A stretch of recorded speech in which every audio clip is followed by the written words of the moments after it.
We are joined again by Senator Al Franken and Mike McFadden. Both of you wanted to continue the conversation that we left with. So what I wanted to say and stress is Minnesotans are so tired of negative advertising.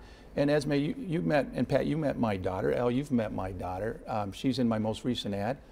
When I jumped into this race, Al, your team, the Democratic Party, put out an attack ad that had my daughter in it. That is wrong. No, don't roll your eyes. There was an attack ad that had my daughter Molly in it. That's not appropriate. And Minnesotans are so tired of these attacks. I've sat here and watched as you spent millions of dollars attacking my character. Can we just talk about this issue of whether his firm So you don't like this. negative ads? And I haven't run them. And I haven't. Oh, every ad. These ads have been very negative about. Al, you should see people want me to run. Let's finish this issue of the 400 jobs that were lost, Senator. 400 jobs lost.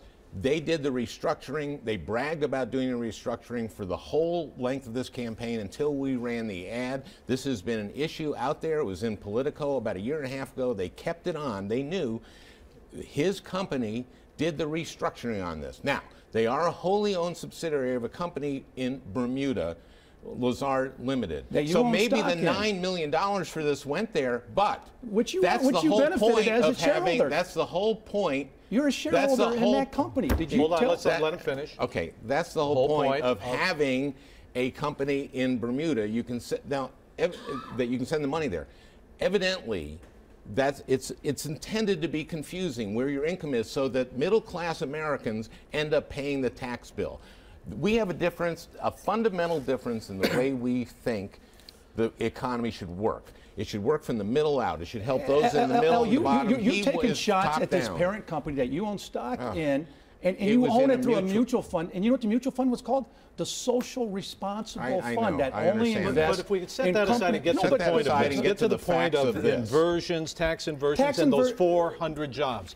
Did you have something to do with that? No, we had the firm that I run had nothing to do with that. Why was it on your website for a year and a half? Inversion.